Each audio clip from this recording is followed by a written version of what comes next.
अस्सलाम वालेकुम नाज़रीन। आज हम एक बहुत ही दिलचस्प टॉपिक पर बात करेंगे। आप सबने ईस्टर आइलैंड के बारे में सुना होगा।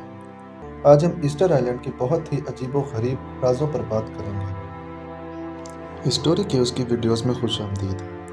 चिली के साहिल से बहुत दूर, गहरे पैसिफिक ओशन के ठीक इस हिस्से में, जहाँ चारों तरफ सिर्फ पानी ही पानी है, समंदर की इन वीरानियों में, जहाँ एक छोटा सा आइसलैंड पाया जाता है, जो ईस्टर आइसलैंड के नाम से मशहूर है। लेकिन इसकी मशहूरी की असल वजह इसका नाम या इसका पैसिफिक ओशन में बिल्कुल तन्हा होना नहीं, बल्कि ये आइलैंड यहाँ पाए जाने वाले दियो कामत स्टैचूज़ की वजह से मशहूर है। पैसिफिक ओशन के इस रिमोट आइलैंड पर हज़ारों की तादाद में पाए जाने वाले ये भारी भरकम स्टैचूज़ आखिर बनाए किसने थे? क्या वो किसी और दुनिया से आए एलियन थे या फिर हम जैसे इंसान?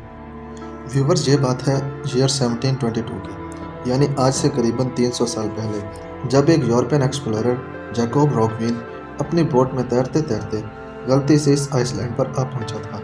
उसने क्या देखा कि इस आइलैंड पर पत्थर से बने कुछ स्टैचूज समंदर को पीठ देकर खड़े हैं। देखने में स्टैचूज किसी देव की तरह लग रहे थे, जिनको बड़ी महारत से पत्थर को तराश कर बनाया गया था। जैकोब को यह मंजर काफी हैरत अंगेज लगा। तभी उसने इस आइलैंड को मजीद एक्सप्लोर करना शुरू किया। पता यह चला कि पूरा आइलैंड सिर्फ चंद स्टैचूज से नहीं, बल्कि कई सौ स्टैचूज से भरा पड़ा है, जिनमें से कुछ खड़े हैं तो कई ज़मीन पर गिरे हुए दिखाई दिए। जिस दिन ये एक्सप्लोरर इस आइलैंड पर आया था, वो दिन ईस्टर संडे का था। इसी वजह से इसका नाम ईस्टर आइलैंड रख दिया गया। उस दौर में इस आइलैंड पर सिर्फ गिने चुने लोग रहते थे, और ये लोग इस आइलैंड को रापा नुई के नाम से पुकारते थे। लेकिन इन स्टैचूज़ को किसने, क्यों और कब बनाया, ये गिने चुने लोग भी नहीं जानते थे। बस उस दिन से यहाँ आर्कियोलॉजिस्ट और एक्सपर्ट्स के आने का सिलसिला शुरू हो गया। कुछ लोग ये मिस्टीरियस आइलैंड सिर्फ देखने जाते थे, तो कई इनके पीछे छुपे राजों से पर्दा उठाने की कोशिश में लगे रहते। पिछले 300 सालों की कोशिश के बाद आखिरकार अब आर्कियोलॉजिस्ट ने यहाँ चंद ऐसे सबूत तलाश किए हैं, जिसको देखकर अब ये कहना गलत नहीं होगा कि हम इस मिस्ट्री को सॉल्व करने के काफ़ी करीब पहुँच चुके हैं। ईस्टर आइलैंड समंदर में इतना तन्हा है कि इसका पड़ोसी पिटकेन आइलैंड यहाँ से 2075 किलोमीटर की दूरी पर है। लेकिन यहाँ पर भी इंसान नहीं बसते। 500 लोगों की आबादी वाला करीबी आइलैंड यहाँ से 2600 किलोमीटर दूर है, जो मंगरीवा के नाम से जाना जाता है। जबकि ईस्टर आइलैंड खुद चिली के टेरिटरी में आता है, और यहाँ से चिली का साहिल भी 3512 किलोमीटर दूर है। आज के दौर में यहाँ पहुँचना सिर्फ प्लेन की मदद से ही पॉसिबल है, जो चिली से ईस्टर आइलैंड तक पहुँचने में पूरे 5 घंटे लगाता है। एक नॉर्मल साइज के शहर जितने बड़े इस आइलैंड में करीबन 1000 बड़े बड़े स्टैचूज मौजूद हैं, और इन स्टैचूज को मोआई कहा जाता है। इन स्टैचूज में से कई की आंखें हैं तो कई बगैर आंखों के बनाए गए थे, जबकि इनकी लंबी नाक, शार्प चिन, चिपटे सर, लंबे चेहरे इनकी शक्ल को एक अनोखी पहचान देते हैं। एक एस्टीमेट के मुताबिक ये स्टैचूज 13th सेंचुरी में बनाए गए थे, यानी आज से करीबन 700 साल पहले। कई स्टैचूज अपनी बॉडी समेत आइलैंड के बॉर्डर पे शान से खड़े हैं, तो कई के सिर्फ चेहरे ज़मीन पर पड़े नजर आते हैं। लेकिन 2012 में एक्सकवेशन के दौरान एक हैरत अंगेज हकीकत से पर्दा उठा। पता यह चला कि सिर्फ इनके चेहरे ही नहीं, बल्कि इनकी पूरी बॉडी भी है, जिसको ज़मीन के अंदर दफन किया गया था।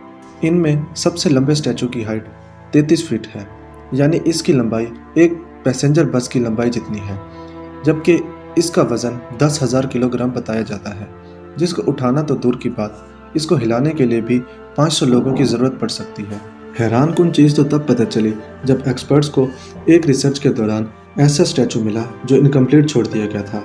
एक्सपर्ट्स की कैलकुलेशन के हिसाब से इसकी हाइट 70 फीट है, जबकि कंप्लीट होने के बाद इसका वज़न 300 टन के आसपास होगा। पत्थर को तराश कर स्टैचू बनाना और फिर इतने ज़्यादा वजनी स्टैचूज़ को डिफरेंट स्पॉट्स पर लेकर खड़ा करना, ये एक ऐसा टास्क लगता है जो इंसानों के बस की बात ही नहीं। लिहाजा कई सालों तक ये माना जाता रहा कि ये काम स्पेस से आए एलियंस ने किया है। लेकिन मॉडर्न रिसर्च बिल्कुल गलत साबित हुई, क्योंकि साइंटिस्ट और आर्कियोलॉजिस्ट को कई सबूत मिल चुके हैं, जिससे ये बात जाहिर होती है कि ये स्टैचूज़ इस आइलैंड पर मौजूद इस वोल्केनो से निकलने वाले वोल्केनिक ऐश स्टोन से बनाए गए थे, यानी कि काम यहीं इसी आइलैंड पर रहकर किया गया था। एक्सपेरिमेंट के तौर पर स्टैचू की सिर्फ आंख को पत्थरों पर तराशने की कोशिश की गई, तो इस काम में पूरे 3 दिन लग गए। ये काम एक खास किस्म के टूल से किया गया, जो पुराने दौर में लोग पत्थर तराशने के लिए इस्तेमाल किया करते थे। एक्सपर्ट का मानना है कि फुल साइज के एक स्टैचू को बनाने में 12 मजदूरों की टीम को कम से कम 1 साल लग जाता होगा। यहाँ मौजूद इनकम्प्लीट स्टैचू को देख के ये अंदाज़ा लगाया गया कि बड़े पत्थरों पर वहीं बड़े-बड़े काम करके उसको स्टैचू की शक्ल में तराशा जाता था। ऊपर वाला हिस्सा कंप्लीट होने के बाद इसको पत्थर से अलग कर लिया जाता। इन स्टैचूज़ को रिलीजियस पर्पज़ के लिए बनाया गया था या फिर इनका कोई और ही मकसद था। इस बारे में कई रिसर्चर्स की अपनी-अपनी थ्योरीज़ हैं। आज की वीडियो में हमने ईस्टर आइलैंड के कुछ राज़ों के बारे में बात की। ये राज आज भी अनसॉल्व्ड हैं और इस आइलैंड के बारे में लोगों के नज़दीक बहुत से अजीब-व-गरीब ख़यालात मौजूद हैं। उम्मीद है कि आपको ये वीडियो पसंद आई होगी। ऐसे ही इंटरेस्टिंग टॉपिक्स के लिए हमारे चैनल को सब्सक्राइब करें।